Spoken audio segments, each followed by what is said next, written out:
Pues hemos estado estudiando en el libro de Hebreos la importancia de Cristo Jesús.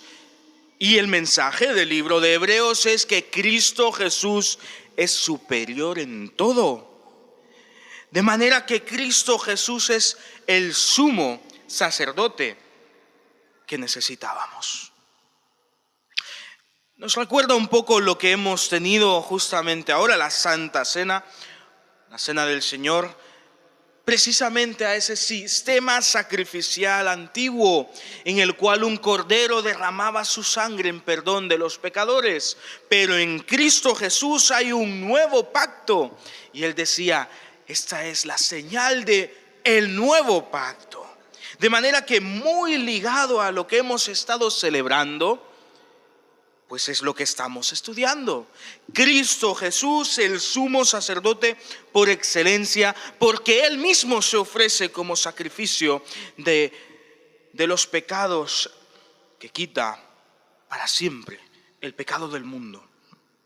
Y el versículo 10 va a seguir con esta narrativa, nos va a ayudar a entender aún más esta realidad, pero también va a tocar la practicidad de esta verdad en nuestras vidas. Si Cristo Jesús ha quitado el pecado en ti y en mí, ¿de qué manera tengo que vivir ahora? De manera que te pido que me acompañes a Hebreos 10, versículos 1 hasta el 18. Eso, la primera parte, aunque estudiaremos el capítulo completo. Dice Hebreos 10, del 1 en adelante. La ley era solamente la sombra de los bienes venideros, no la realidad misma de las cosas. Por eso, la ley nunca puede hacer perfecto a los que cada año se acercan a Dios para ofrecer los mismos sacrificios. Si fuera de otro modo, cesarían de ofrecerse, pues los que rinden este culto, una vez limpios, ya no tendrían más conciencia de pecado. Pero en estos sacrificios cada año se hace memoria de los pecados, porque la sangre de los toros y de los machos cabríos no puede quitar los pecados. Por lo cual, al entrar en el mundo, dice, sacrificio y ofrenda no quisiste, mas me diste un cuerpo. Holocausto y expiaciones por el pecado no te agradaron.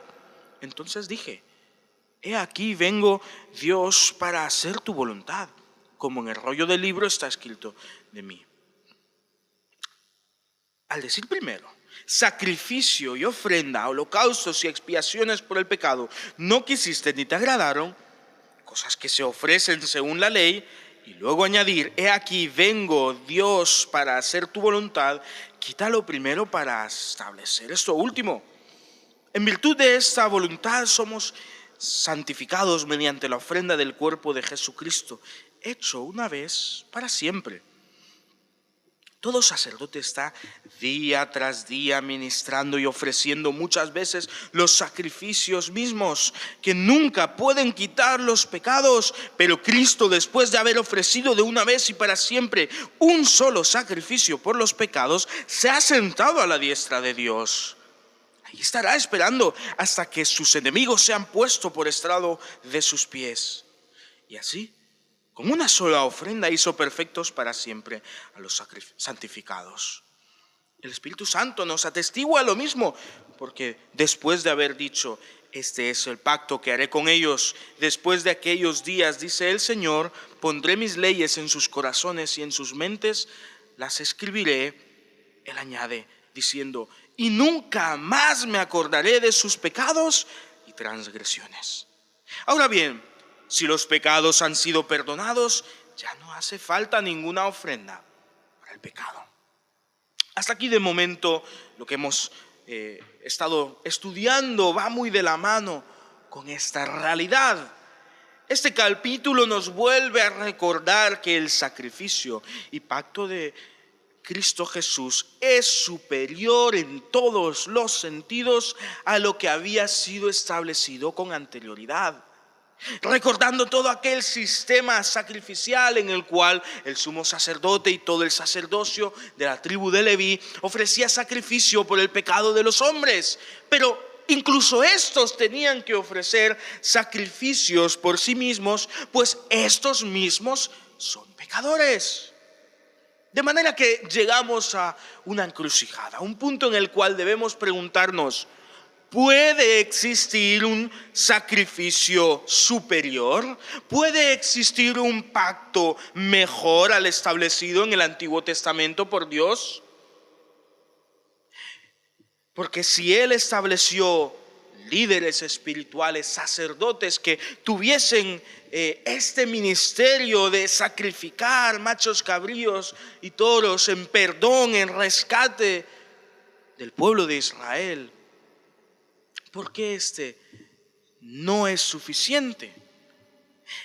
Y el centro de todo este mensaje siempre es porque el ser humano es pecador.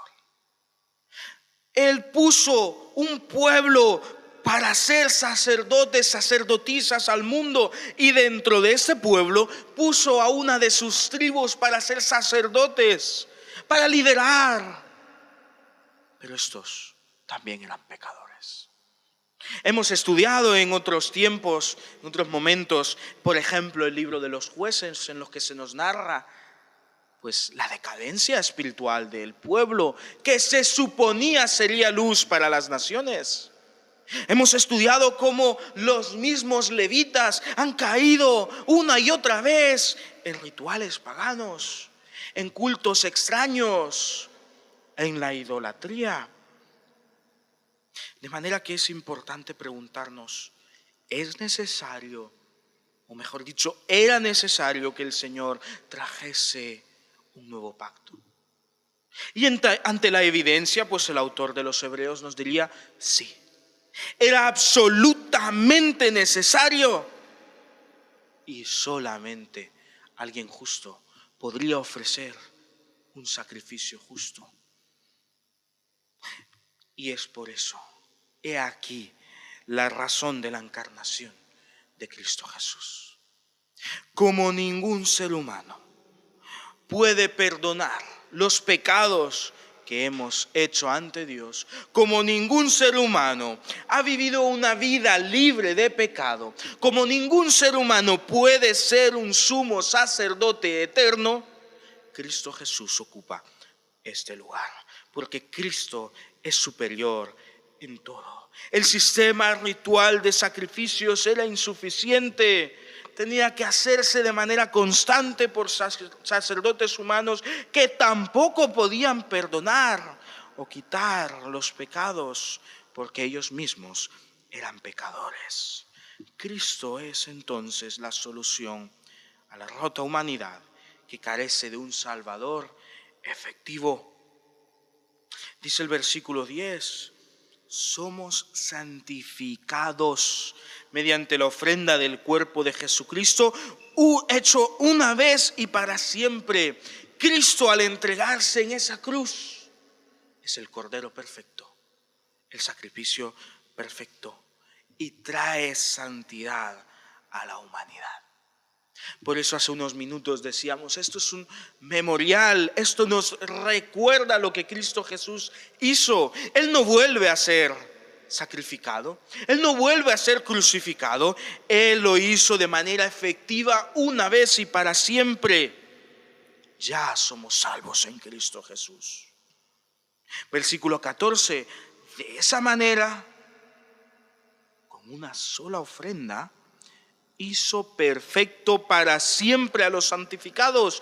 Con una sola ofrenda, Cristo ha marcado el final de los sacrificios animales. Los pecados nos han sido perdonados, recordando lo que vimos en el capítulo anterior, que también se repite de manera un poco más corta en este capítulo, aquella cita al libro de los Salmos, en el que encontramos el corazón del nuevo pacto en Hechos 8 del 10 al 12, en el cual dice: por lo cual este es el pacto que haré con la casa de Israel. Después de aquellos días, dice el Señor, pondré mis leyes en la mente de ellos y sobre su corazón las escribiré.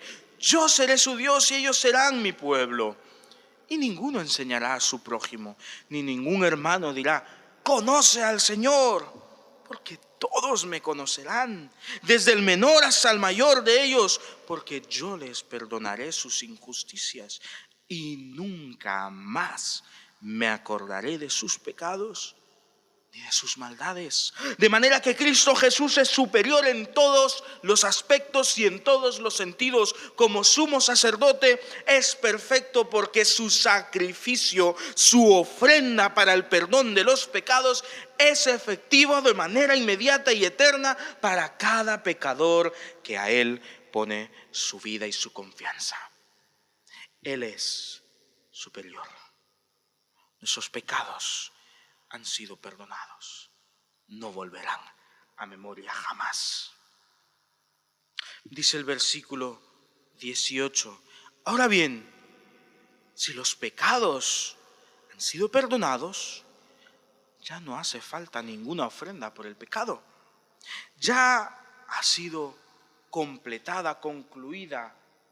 Aquel sistema ritual, aquellos sacrificios ya no nos son necesarios. Cristo Jesús es suficiente. De manera que cuando llamamos a Cristo nuestro Salvador, debemos reconocer que solamente Él debe ser llamado así. Solamente Él puede salvar. No hay ser humano en la faz de la tierra, en la historia o en el futuro, ni en el presente, que pueda salvar, sino solamente Cristo Jesús. De manera que no pedimos perdón por nuestros pecados a los santos, a los profetas.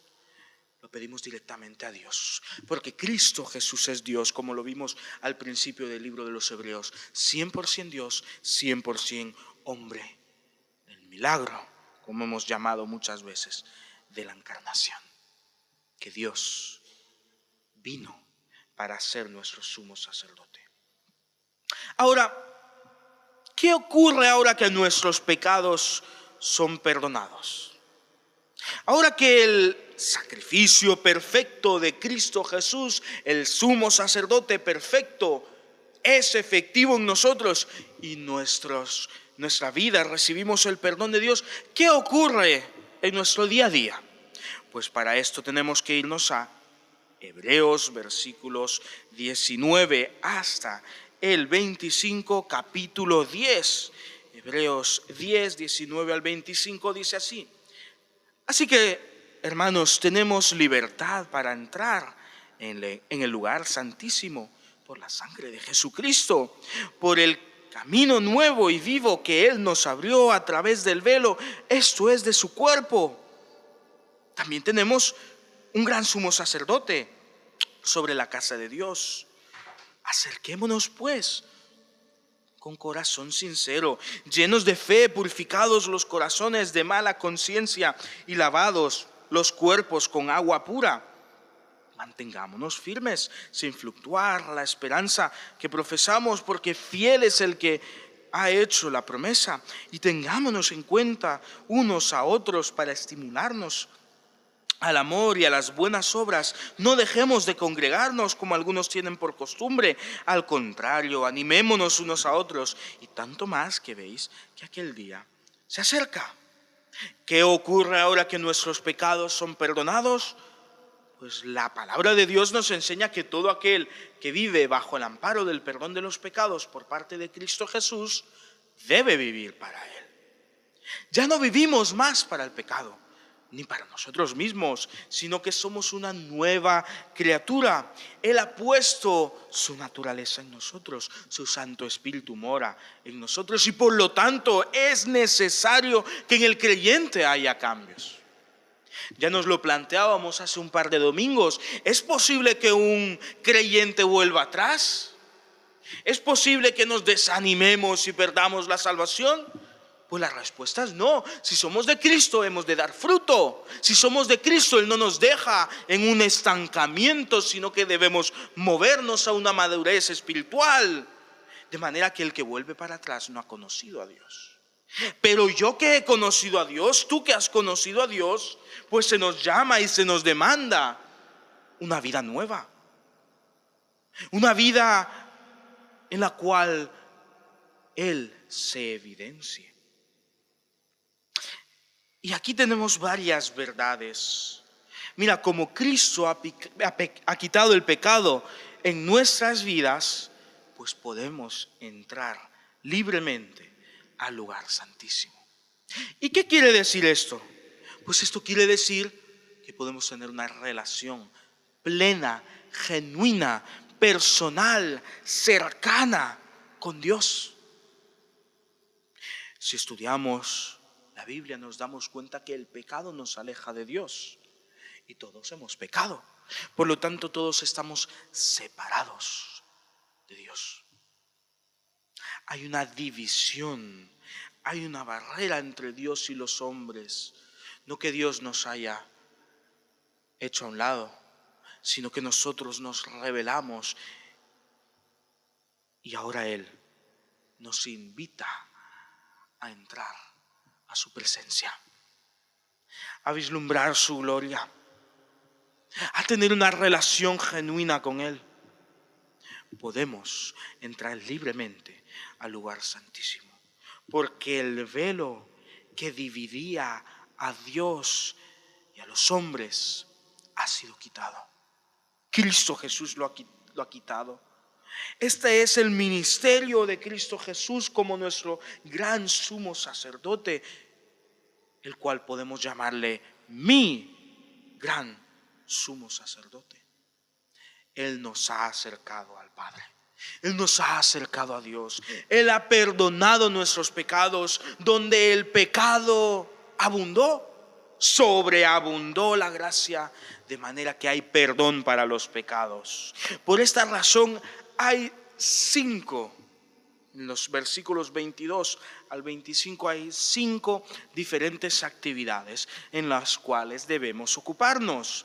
En primer lugar, versículo 22, acerquémonos pues con corazón sincero, llenos de fe, purificados los corazones de mala conciencia y lavados los cuerpos con agua. ¿Cuál debe ser mi respuesta ante Dios? Pues acercarme a Él.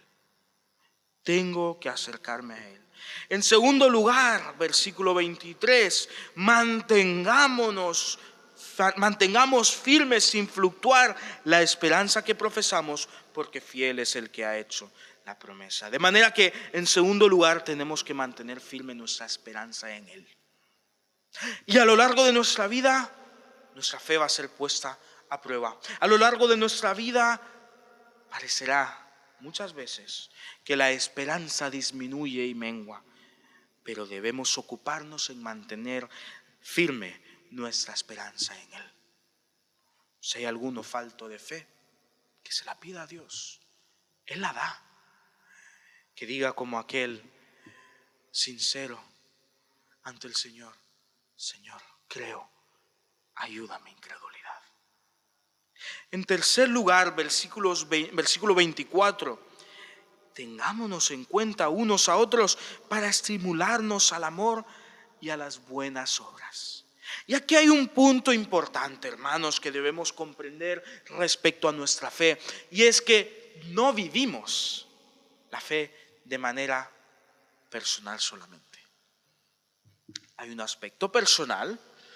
Venir a Cristo Jesús es una decisión que tú debes tomar de manera personal y nadie te debe forzar ni te debe obligar a hacerlo, sino que tiene que ser un corazón sincero ante Dios. Pero es necesario que vivamos en comunidad para poder crecer juntos.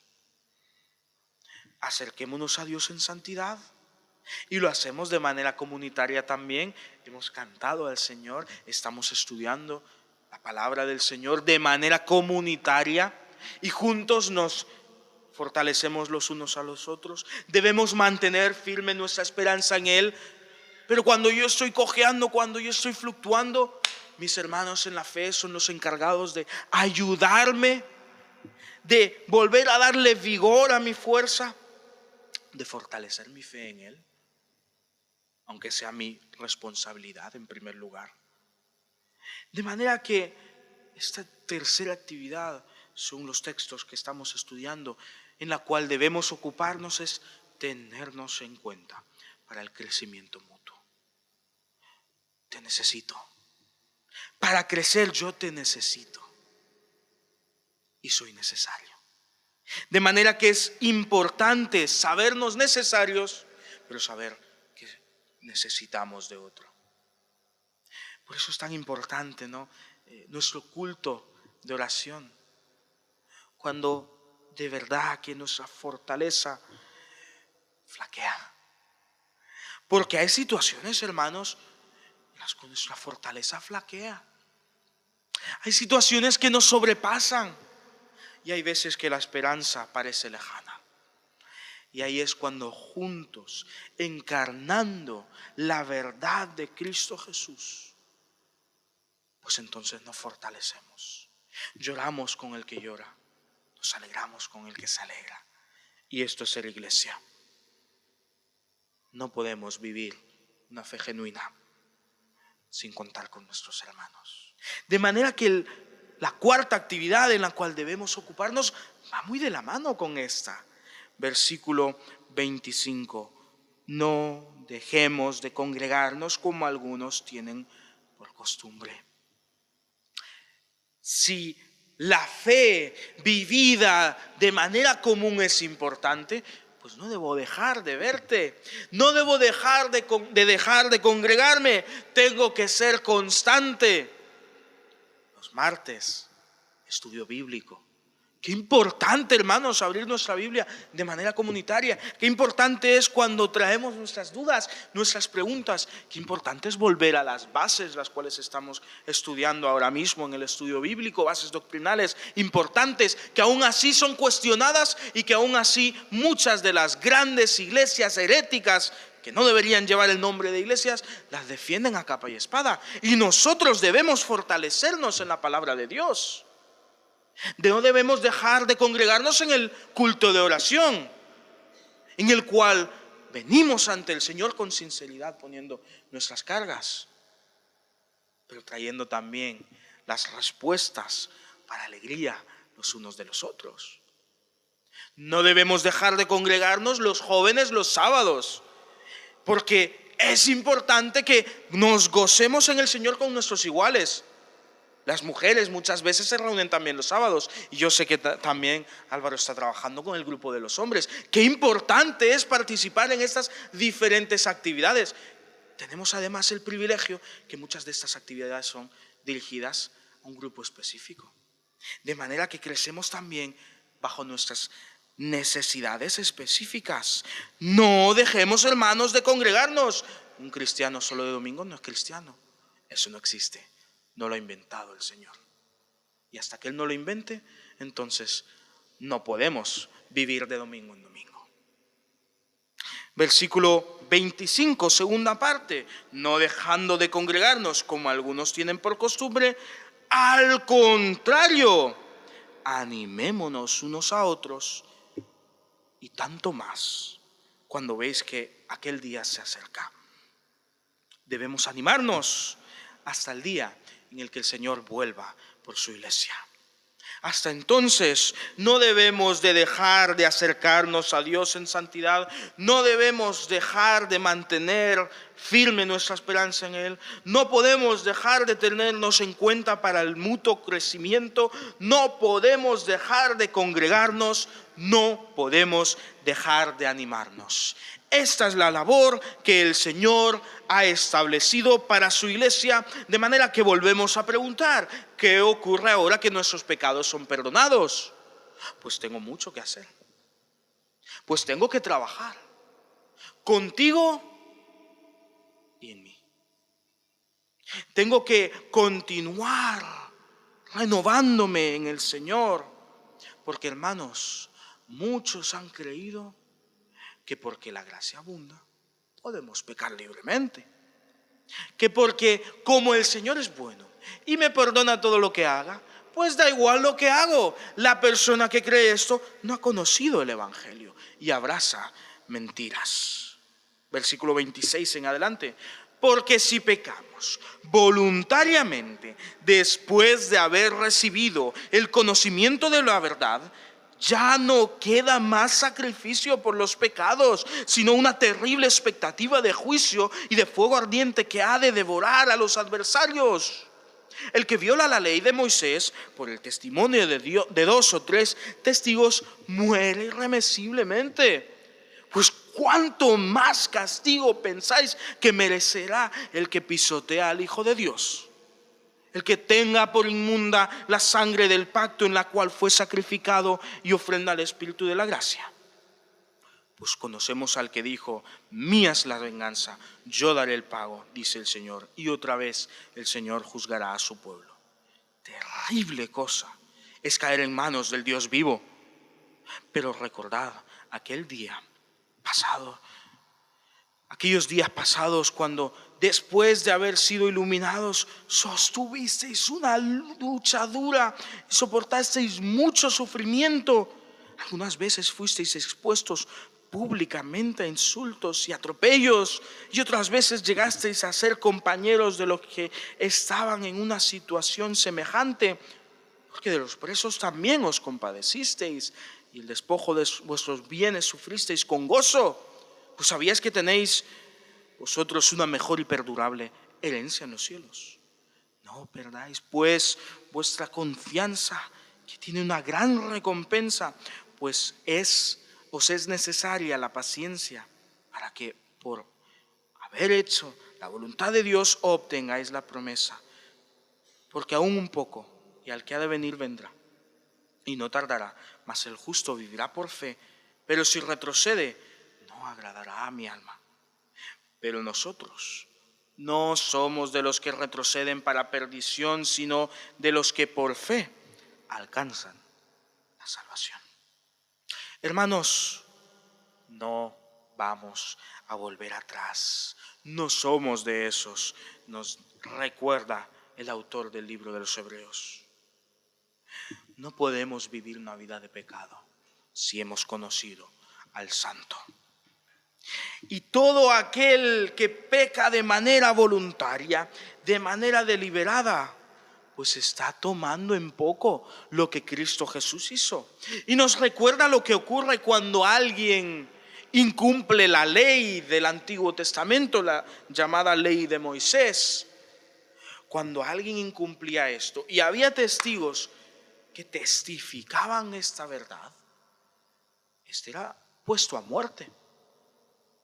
Y nos recuerda, si esta ley era inferior y ahora la nueva ley es superior y es perfecta y es traída por el sacrificio de Cristo Jesús, Dios hecho hombre, entonces incumplirla de manera voluntaria ¿no es acaso peor que aquellos que eran dignos de muerte? Ya no puede ser validado el pecado en nosotros. Debemos vivir una vida en la que el pecado ya no tiene cabida, porque hacer lo contrario es menospreciar la cruz de Cristo, es menospreciar lo que Él ha hecho. ¿Y qué perdón puede recibir aquel que menospreció el perdón del único que puede perdonarlo? ¿Cómo se salvará el pecador si desprecia al santo? Todo aquel que profesa a Cristo como Salvador y no vive para Él, será juzgado como culpable de la sangre del Santo Salvador. En Cristo encontramos paz, pero si no estamos en Cristo, nos espera un juicio real y eterno. De manera que la pregunta que debemos hacernos es: ¿estoy viviendo para Cristo? ¿Es el pecado parte voluntaria de mi día a día? ¿Estoy llevando cautiva estas partes que nos cuestan y todos tenemos al Señor? Terrible cosa es caer en manos del Dios vivo. Él no dejará pecados sin castigo. Y si no hemos recibido el perdón de los pecados, desde luego nos espera el castigo. Hermanos, qué importante es que reflexionemos en torno a esto. ¿cuánto mayor castigo pensáis que merecerá el que pisotea al Hijo de Dios y tenga por inmunda la sangre del pacto en la cual fue santificado y ofrenda al Espíritu de la gracia? Es que el que rechaza a Dios no puede tener perdón, porque solo en Él hay perdón. Es que si no aceptamos el perdón de Cristo Jesús, seremos sometidos al juicio y juicio eterno. De manera que les recuerda y les anima a seguir firmes, porque les recuerda que estos hermanos ya han sufrido por causa del Evangelio y se han identificado con los que sufren por el Evangelio. Y les anima a continuar firmes en esta verdad, como hemos estudiado antes, a acercarse con un corazón sincero al Señor, a mantener firme la esperanza que profesamos, a tenerse en cuenta los unos a los otros, a no dejar de congregarse y, por supuesto, también a animarse los unos a los otros. Probablemente había un grupo, o quizás toda la iglesia, que por las presiones que estaban viviendo, pues estaban pasando por un momento de dificultad verdadera. Yo no sé por qué momento estás pasando. No sé si ahora mismo las preguntas en tu corazón y en tu mente respecto al Señor son mayores que las respuestas que has encontrado. Yo no sé si estás pasando por una dificultad que hace que el suelo se te tambalee. Pero sí sé lo que dice el versículo 35. No pierdas, permíteme que lo personalice, no pierdas pues tu confianza, que tiene una gran recompensa, pues nos es necesaria la paciencia para que, por haber hecho la voluntad de Dios, obtengamos su santa promesa. Él ha prometido salvación eterna. Él ha prometido estar con nosotros hasta el fin del mundo. Él ha prometido volver a por su iglesia. Él ha prometido una salvación verdadera y eterna. No pierdas tu confianza en Él. Cuando Él promete, Él cumple. Lo que Él dice es sí y amén.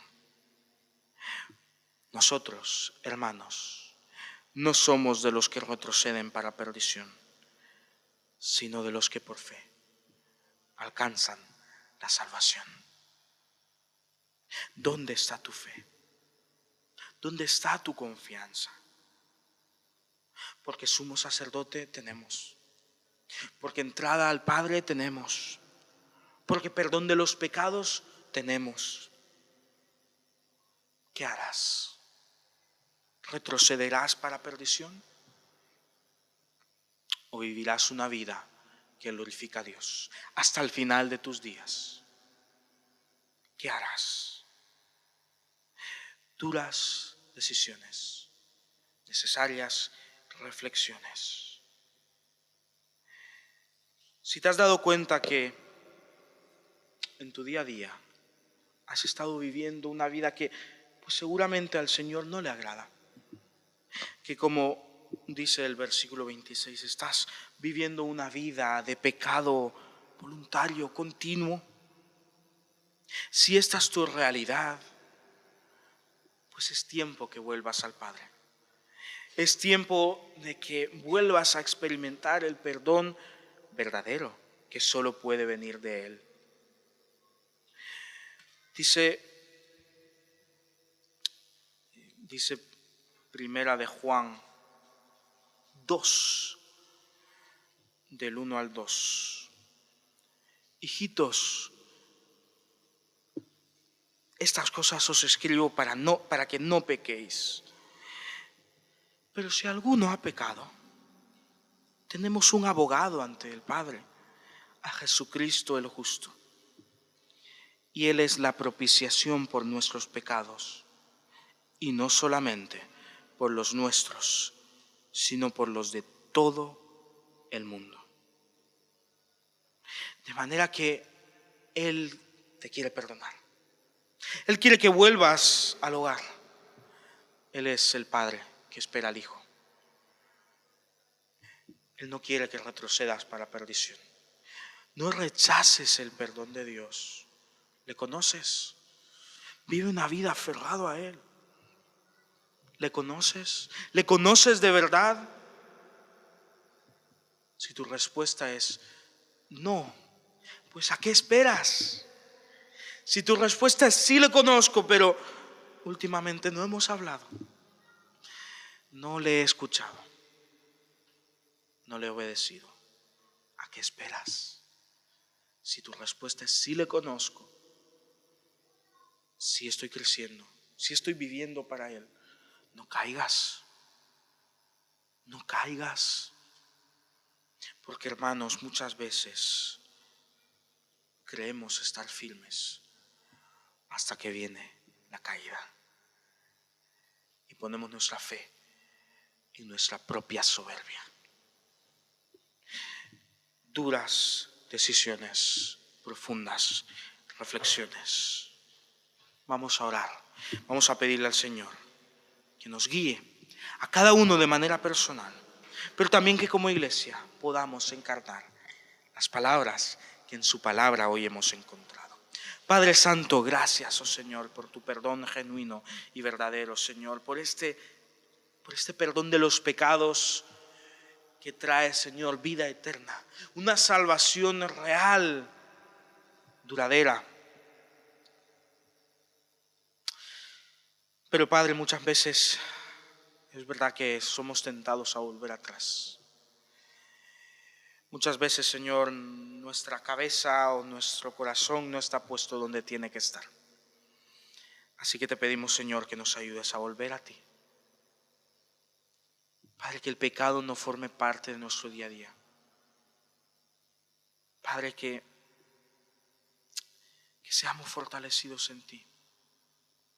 Qué bueno saber que aquí hay una iglesia que nos quiere animar, que nos quiere ayudar a crecer.